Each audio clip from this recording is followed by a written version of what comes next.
अस्सलाम वालेकुम स्टूडेंट्स, मुझे उम्मीद है कि आप खैरियत से होंगे, अच्छे से बायोलॉजी पढ़े होंगे। जी स्टूडेंट्स, अब हम एक्सरसाइज को सॉल्व करते हैं बायोस्टैटिस्टिक्स की।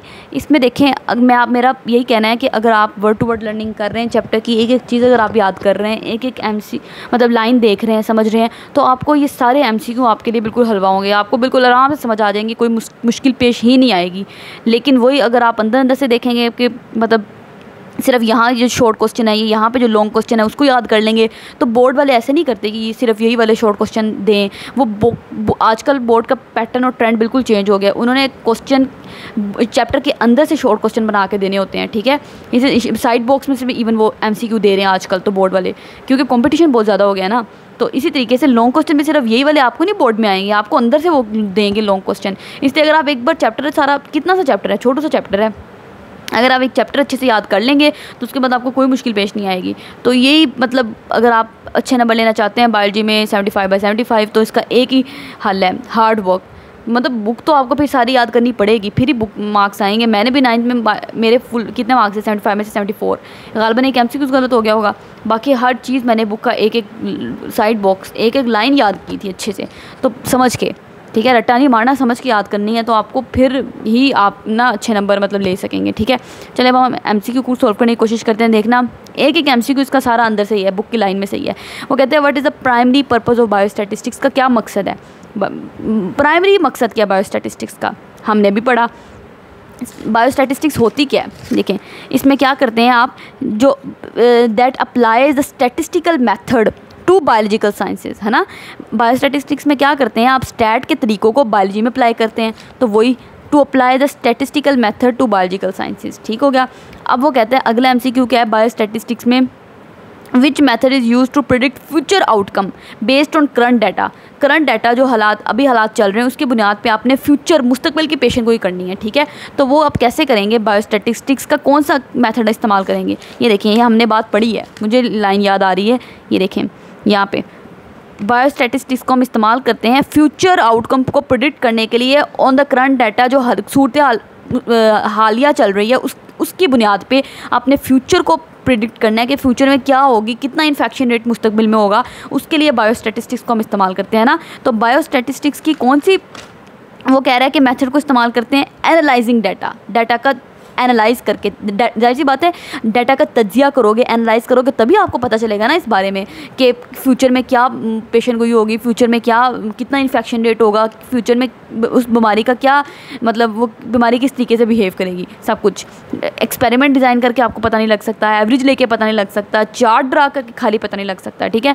नंबर 3 पे वो कहते हैं कि which of the following best describe the mean of the data set. Mean को कौन सी वैल्यू जो है ना स्टेटमेंट अच्छे तरीके से डिस्क्राइब कर रही है। आपको पता है मीन क्या होती है, हमने पढ़ा हुआ है मीन के बारे में डिटेल में ही। देखें एवरेज वैल्यू, ये जो एवरेज वैल्यू होती है इसको मीन कहते हैं, तो वही बात है। मीन क्या है, मोस्ट फ्रीक्वेंट वैल्यू है, नहीं ये तो मोड होती है। मिडल वैल्यू, ये तो मीडियन होती है। Sum of all values divided by number of values, नहीं सारी हाँ बिल्कुल ठीक है, यही है एवरेज, यही तो होता है कि आप सारी वैल्यूज़ को डिवाइड करें। ये देखें जिस तरह कि हमने पीछे मीन निकाला था, ऑल वैल्यूज़ को आपने डिवाइड करना है, divided by number of values, जितनी वैल्यूज़ की तादाद है उससे डिवाइड कर दें, तो वही बात उन्होंने लिखी हुई है। अगला वो कहता है कि अगर डाटा सेट ये वाला है, ठीक है, तो इसमें आप मीडियन बताएं, तो निकाल लेते हैं। मीडियन मुश्किल ही नहीं है। मीडियन क्या है, मिडल मोस्ट वैल्यू है ना। तो मिडल वैल्यू मैंने आपको बताया था, मिडल वैल्यू निकालते वक्त आपने एक बात तो जहन में रख लेनी है कि डाटा को पहले आपने हमेशा अरेंज करना है असेंडिंग या डिसेंडिंग ऑर्डर में, फिर आपने अगला काम करना है। तो हम कर लेते हैं, पहले डाटा को आप अरेंज कर लें। चलें अरेंज करते हैं, पहले 5 आता है, 8 आता है, 12 आता है, फिर 15 आता है, फिर 20 आता है, डाटा अरेंज्ड है, ठीक है। अब मीडियन निकाल लें। अब देखें नंबर कितनी है, डाटा ओड है या इवन है, 1 2 3 4 5, 5 है। 5 जो 5 और 2 पे डिवाइड नहीं हो रहा है ना, इसका मतलब है डाटा जो है वो ओड है। ओड है तो ओड डाटा में आप कैसे निकालते थे, वैसे तो आप ये वाला फॉर्मूला भी लगा सकते हैं। मैं आपको ये फॉर्मूला लगा के भी, ये वाला फॉर्मूला लगेगा ओड में, हम ये फॉर्मूला लगा के भी हल करेंगे और फॉर्मूले के बगैर भी करेंगे। चले पहले फॉर्मूला लगा लेते हैं। फॉर्मूला क्या था, n+1/2, ठीक है। फॉर्मूला लगाते हैं, ये देखें n+1/2 ये फॉर्मूला है ना।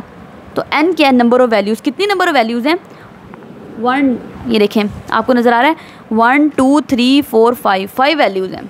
5 + 1 / 2, 5 को 1 में प्लस करो 6 होता है, 6 को 2 से डिवाइड करो 3 आ जाएगा। तो 3 का मतलब है तीसरे नंबर पे जो वैल्यू है ना, जो तीसरे नंबर वाली वैल्यू है वो है मीडियन। तो तीसरे नंबर पे ये वैल्यू आ रही है 12, तो 12 मीडियन हो गया। आगे समझ आपको? या वैसे अगर आप फॉर्मूले के बगैर करना चाहें तो वैसे भी हो जाता है। कैसे? मीडियन क्या है? Middle most value. 2 वैल्यूज़ इधर निकाल दो, 2 इधर निकाल दो, दरम्यान में ये बचती है, तो ये 12 आ गया आपके पास मीडियन वैल्यू। ठीक है, इसी तरीके से आप मीन निकालने आप डाटा सेट का। ठीक है, मीन आपको पता है कैसे निकलता है, सारी वैल्यूज़ को प्लस करें divided by total number of values, तो निकाल लेते हैं। डाटा सेट क्या है? इसमें आपको असेंडिंग या डिसेंडिंग में अरेंज करने की ज़रूरत नहीं होती। ठीक है, ये देखिए स्टूडेंट्स, ये हमारे पास डाटा सेट था, इसका हमने मीन निकालना है। तो मीन में आपने क्या करना है, पहले हमेशा formula some of all values. ठीक है, वैसे एमसीक्यूज़ में तो फॉर्मूला लिखने की ज़रूरत नहीं है, लेकिन जब भी आपने शॉर्ट क्वेश्चन करना है उसमें फॉर्मूला ज़रूर लिखना है। Divided by number of values, कितनी वैल्यूज़ की तादाद है। ठीक है, तो सम ऑफ ऑल वैल्यूज़ करें, और इसमें भी ये स्टेप भी आपने ज़रूर करना है। सबको सम लें, डिवाइडेड बाय नंबर कितना है 5 से डिवाइड करें। चलो अब सबको प्लस करें। देखें वैसे तो आप वैसे भी प्लस कर सकते हैं, लेकिन देर ज़्यादा लग जाएगी, तो इसलिए मैंने कैलकुलेटर रख लिया है। 9, 10 + 11, क्या आंसर आया? 45 आया। ठीक है, 45 को 5 से डिवाइड करें तो क्या आ जाएगा? 5 9 = 45, 9 आंसर आ जाएगा। तो हमारा मीन क्या हुआ? 9। तो ये देखें 9 हमारे पास मीन आ गया। ठीक हो गया। तो वो कहते हैं, ये वाला भी एमसीक्यू हमारे पास सोल्व हो गया। अगला वो कहता है कि when the number of values in a data set is even, जब number of values data set में इवन होती हैं तो मीडियन कैसे कैलकुलेट करते हैं? आपको पता है कैसे कैलकुलेट करते हैं मीडियन? जब इवन वैल्यूज़ होती हैं, जो दरम्यान वाली 2 वैल्यूज़ जो बच जाती हैं ना, उनका आप एवरेज लेते हैं। तो यही बात, by taking the average of 2 middle values. 2 देखें, अगर इवन है A1 2 3 4 5 6, ये देखें ये इवन है ना, तो इवन में आपने क्या करना है, 2 इधर रख ली, 2 इधर रख ली, जो दरम्यान वाली 2 बची है ना, उनके आपने एवरेज ले लेना है। तो बाय टेकिंग द एवरेज ले लें 2 मिडल वैल्यूज़, 2 मिडल वैल्यूज़ का, तो मीडियन आ जाएगा। सही हो गया। इसी तरीके से ये एमसीक्यू उन्होंने दिया हुआ है, एक डाटा सेट है ये वाला, इसमें वो कह रहा है मोड बताएं। मोड आपको पता है क्या होता है? मोस्ट फ्रीक्वेंट वैल्यू, जो रिपीटेड वैल्यू होती है ना, उसको मोड कहते हैं। तो इसमें देखिए 3 भी 2 बार रिपीट हो रहा है और 9 भी 2 बार रिपीट हो रहा है, तो बोथ 3 और 9 मोड होंगे। ठीक, इसी तरीके से वो कहता है कि अगर डाटा सेट में कोई रिपीटेड वैल्यू नहीं है तो मोड क्या होगा? No mode. कोई रिपीटेड वैल्यू नहीं है तो कोई मोड नहीं है, क्योंकि मोड होता ही रिपीटेड वैल्यू है। सही हो गया। इसी तरीके से आगे भी 2-3 एमसीक्यू रह गए, वो कर लेते हैं। ये देखिए स्टूडेंट्स, इसमें वो कह रहे हैं कि बार चार्ट जो होता है उसमें हाइट और लेंथ ऑफ बार क्या रिप्रेजेंट करती है? वही बात जो मैंने आपको वहाँ पे बताई थी, ये बार चार्ट है। ठीक है, इसकी जो हाइट है, ये हाइट होती है ना, क्या रिप्रेजेंट करती है? आपको पता है क्या रिप्रेजेंट करती है? The value of the corresponding category. ये जो हाइट है, इसने क्या बताना है? Value of the corresponding category. जिस तरह के हाइट से मुराद क्या है? हाइट से मुराद है ये वाई एक्सिस की वो बात कर रहे हैं ना, तो वाई एक्सिस आपको क्या बताता है? क्या वैल्यू है कोरस्पॉन्डिंग कैटेगरी की? देखिए जैसा कि ये देखें यहाँ पे, ये अगर ये वाला एक बार है तो इसकी हाइट आपको क्या बता रही है कि 15 इसकी वैल्यू है। इसकी हाइट क्या बता रही है कि इसकी 20 वैल्यू है। इसकी हाइट बता रही है कि इसकी 10 वैल्यू है। तो हाइट जो है वो क्या बताती है? वैल्यू के बारे में बता रही है, उस कोरस्पॉन्डिंग कैटेगरी की वैल्यू कितनी है। ठीक है, कितनी तादाद है उसकी, उसके बारे में बता रही है। तो ये उन्होंने वहाँ पे लिखा हुआ है। इसी तरीके से अगला उन्होंने लिखा हुआ है which axis usually represent the categories. Categories के बारे में कौन से एक्सिस ने बताना है? तो कैटेगरी जो लिखते हैं वो एक्स एक्सिस पे लिखते हैं ना, यहाँ पे कि A category, B, C, D, तो वो एक्स एक्सिस ने आपको बताना है। ठीक है, वही बात जो मैंने पीछे आपको लिख के दिखाई थी कि अब मैंने कहा था आपको आपने 2 एमसीक्यू याद कर लेने हैं। ठीक है, ये देखें ये वाले 2 कि एक्स एक्सिस ने आपको बताना है कैटेगरीज़ के बारे में, वाई एक्सिस ये वाला जो एक्सिस है इसने आपको बताना है वैल्यू क्या है, कितनी तादाद है उस कैटेगरी की, क्या फ्रीक्वेंसी, क्या वैल्यू है ऑफ द कोरस्पॉन्डिंग कैटेगरी, उस कैटेगरी की, उसके बारे में आपको वाई एक्सिस ने बताना है। तो ये 2 बातें आपने अच्छे से याद कर लेनी। अब हम शॉर्ट क्वेश्चन एमसीक्यू हमारे हो गए, अब हम शॉर्ट क्वेश्चन पढ़ लेते हैं। वो क्या कह रहे हैं स्टूडेंट्स? सबसे पहले तो वो कह रहे हैं कि शॉर्ट क्वेश्चन में डिफाइन बायोस्टैटिस्टिक्स। तो इसमें आपने बायोस्टैटिस्टिक्स की डेफिनेशन लिख देनी है, जो कि आपको पता है हम स्टार्ट में कर चुके हैं। देखें ये बायोस्टैटिस्टिक्स की यहाँ से लेके यहाँ तक डेफिनेशन है। ठीक है, ये मैंने आपको डिटेल से पढ़ा दिया, ये आपने लिख देनी है। What is the median of data set? Median क्या होता है आपको पता है? मिडल मोस्ट वैल्यू को मीडियन कहते हैं, लेकिन इस तरह नहीं लिखना, पूरा एग्जैक्ट लिखना है। यहाँ से लेकर यहाँ तक आपने लिखना है कि मिडल मोस्ट वैल्यू जो होती है डाटा सेट की होती है। अगर डाटा, इसमें शर्त ये है कि पहले आपने वैल्यूज़ को डिसेंडिंग और असेंडिंग ऑर्डर में अरेंज करना है, फिर अगर वैल्यूज़ ओड हैं तो फिर कैसे मीडियन निकालेंगे, और वैल्यूज़ इवन है फिर कैसे निकालेंगे, और फॉर्मूले दोनों लिख देने हैं आपने। फॉर्मूला ज़रूर साथ में लिखा करें, उससे एक अच्छा इंप्रेशन पड़ता है, एग्जामिनर को समझ आती है कि इसने पढ़ा हुआ है। ठीक है, how is the mean calculated, mean कैसे कैलकुलेट करते हैं, आपको पता है कैसे मीन कैलकुलेट करना है। एवरेज ले लेना है आपने सारी वैल्यूज़, ये फॉर्मूला है, ऑल डाटा पॉइंट्स का सम लें, नंबर ऑफ़ डाटा पॉइंट्स जितने उसे डिवाइड कर दें, ठीक है। तो ये इस तरीके से आपने फॉर्मूला लिख देना है और उसको बता देना है कि एवरेज लेके आपने मीन को कैलकुलेट कर लेना है, सही हो गया।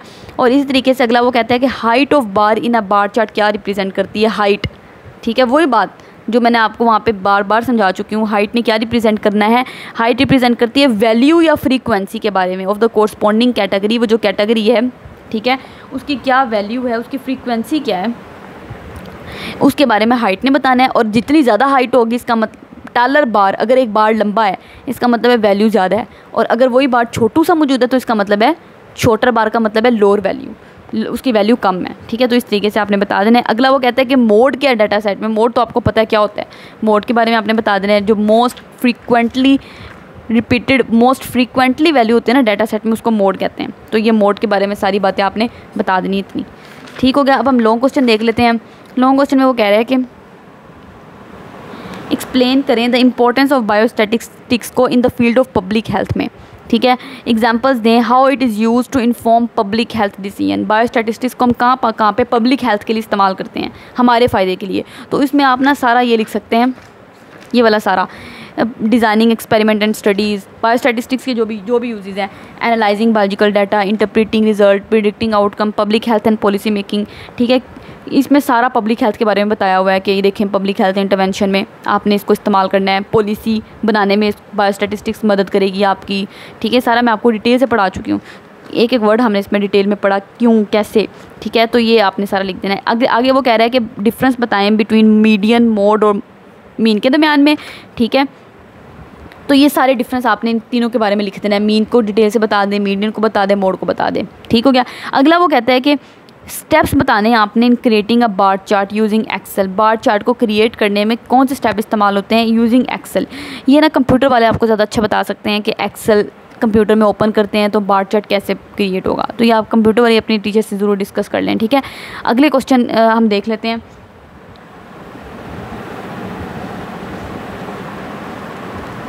अगले क्वेश्चन जो है ना ये करने वाले हैं, उसमें उन्होंने कहा है provide a detailed example of how to calculate mean, median and mode of the data set. उन्होंने एक डाटा सेट दिया हुआ है, उसका वो कह रहे हैं मीन भी निकालें, मीडियन भी निकालें, मोड भी निकालें, कोई मसला नहीं, हम तीनों चीज़ें निकाल लेते हैं।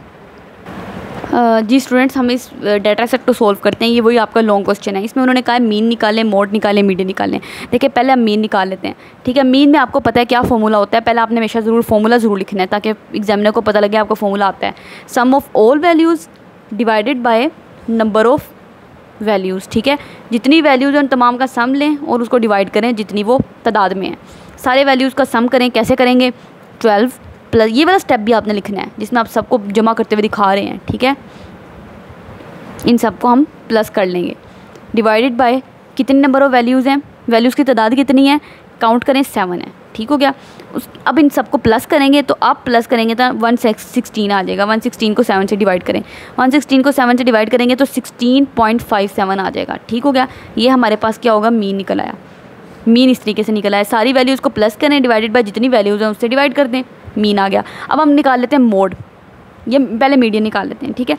मीडियन कैसे निकालते हैं, मीडियन में आपको पता है डिपेंड करता है डाटा सेट। सबसे पहले जो मैंने आपको बताया था, बात भूलनी नहीं है, अरेंज करें डाटा सेट को असेंडिंग या डिसेंडिंग ऑर्डर में। तो पहले अरेंज कर लेते हैं। अरेंज करके मैं लिखती हूँ, तो कैसे अरेंज करके लिखूँगी, 12 15 सॉरी सबसे पहले 8 आएगा, 8 12 फिर 15 फिर 15 फिर 19 फिर 22 फिर 25, इस तरीके से मैंने अरेंज कर लिया, ठीक है। अब मिडिल वैल्यू निकालनी है। पहले देखिए डाटा सेट है कैसा, 1 2 3 4 5 6 7 वैल्यूज़ हैं, इसका मतलब है ओड है।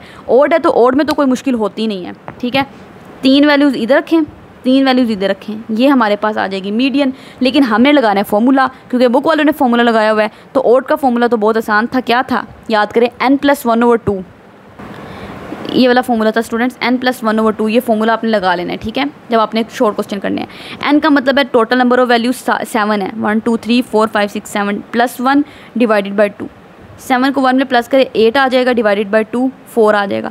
4 का मतलब है जो चौथी पोजीशन पे वैल्यू है वो मीडियन है। चौथी पोजीशन पे कौन सी वैल्यू है, पहली पोजीशन ये है, दूसरी ये है, तीसरी ये, चौथी पे ये है। तो इसका मतलब है सिंस 15 जो है ना इज़ एट 4th पोजीशन, है ना। तो इसलिए जो 15 है हमारा वो क्या है, सो 15 इज़ आवर मीडियन। इस तरह मीडियन आ गया 15। आगे हम मोड निकाल लेते हैं। मोड आपको पता है क्या होता है, मोस्ट रिपीटेड या most frequent value of the data that is called mode. आप खुद ही देख लें इस डाटा में कौन सी वैल्यू बार बार रिपीट हो रही है। 15 बार बार रिपीट हो रहा है, 15 2 बार आया हुआ है इस डाटा में, देखें, ठीक है, और कोई रिपीट नहीं हुआ। तो 15 हमारे पास, since the most frequently repeated value is 15 so our mode is 15। इस तरह आपने लिख देना है। तो इस तरीके से हमने ये क्वेश्चन भी सॉल्व कर लिया। अब अगला सॉल्व करने की कोशिश करते हैं। उम्मीद है कि आपको समझ आ गया होगा अच्छे से। पहले हमने पढ़ा, उसके न्यूमेरिकल सॉल्व किए, फिर MCQ सॉल्व किए, अब हम शॉर्ट लॉन्ग क्वेश्चन सॉल्व किया। तो अच्छा, उम्मीद है कि आपको मीडियन मोड और ये जो मीन मीडियन मोड अच्छे से समझ आ गया होगा। अस्सलाम वालेकुम स्टूडेंट्स, ये अब क्वेश्चन नंबर 5 को हम सॉल्व कर लेते हैं। उसमें उन्होंने कहा हुआ है कि हम आपको फॉलोइंग डाटा सेट देते हैं, क्रिएट अ बार चार्ट, एक बार चार्ट क्रिएट करें रिप्रेजेंट करने के लिए number of different type of fruit sold at a market in 1 week. एक हफ्ते में जो फ्रूट्स है ना इतना इतना सोल्ड हुआ है, इतना इतना बिका है, तो उसका आपने बार चार्ट बनाना है। एप्पल्स 30 बिके हैं, बनानास 45, ऑरेंजेस 20 बिके हैं, ग्रेप्स 25 और मैंगोज 15। ये आपने इस डाटा को लेकर आपने बार चार्ट क्रिएट करना है। बहुत आसान, हम कर लेते हैं। हमने उन्हीं स्टेप्स को फॉलो करना है। उन स्टेप्स को आप फॉलो करेंगे, आपको बार चार्ट बनाना बहुत आसान हो जाएगा। कौन से वो स्टेप्स हैं देखें। सबसे पहले क्या किया था आपने, याद करें, डाटा को गैदर किया था। डाटा तो हमारे पास आया हुआ है, अरेंज किया था डाटा को, ठीक है। उसके बाद आपने हॉरिजॉन्टल एक्सिस ड्रा किया था और वर्टिकल एक्सिस ड्रा किया था, ठीक है। उसके बाद फिर आपने उन दोनों एक्सिस को लेबल कर लेना है, ठीक है। तो पहले हम क्या करते हैं, हॉरिजॉन्टल और वर्टिकल एक्सिस को ड्रा कर लेते हैं और उनको लेबल कर लेते हैं। जी स्टूडेंट्स, ये देखिए मैं ड्रा करने लगी हूँ। ये वर्टिकल एक्सिस है। वैसे आप कोशिश करें आप स्केल से ड्रा करें, मुझे भी स्केल मिल नहीं रहा था, ठीक है। और ये आप हॉरिजॉन्टल एक्सिस ड्रा कर रहे हैं। 2 एक्सिस आपने ड्रा कर लिए और इन एक्सिस को फिर हमने क्या करना है, लेबल करना है। वैसे आप इस पे लिख भी सकते हैं, ये एक्स एक्सिस है और ये वाई एक्सिस है, ठीक है। अब आपने इनको लेबल करना है। लेबल में एक्स एक्सिस में आपको याद है आप कैटेगरीज़ के नाम लिखते थे, तो हमारे पास कैटेगरीज़ के क्या नाम है, एप्पल्स हैं। पहले आप एप्पल्स लिख लें।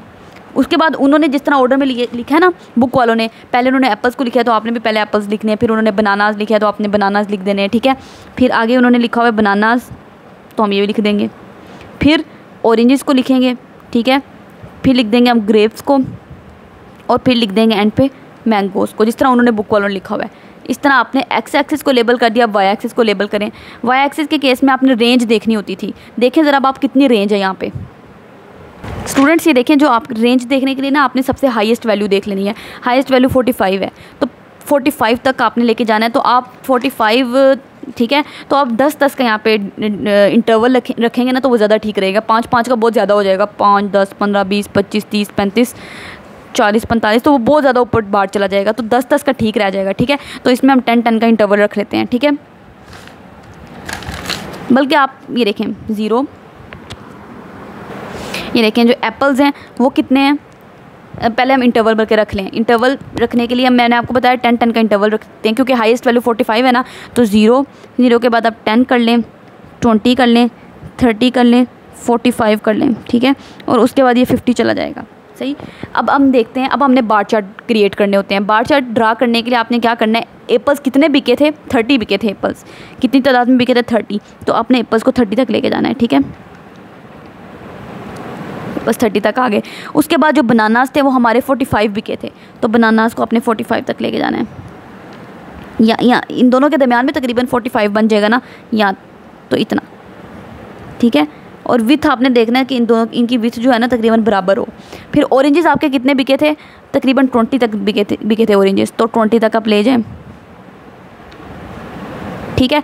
इस तरीके से आपके ग्रेप्स कितने बिके थे, वो तकरीबन देख जी, वो जो 25 थे आपके, तो ग्रेप्स 20, तो 25 तकरीबन यहाँ तक जाएगा। 20 और 30 के दरमियान में 25 आएगा ना, तो यहाँ तक ग्रेप्स आ जाएंगे, ठीक है। तो आपने थोड़ा नीट करके बना लेना है।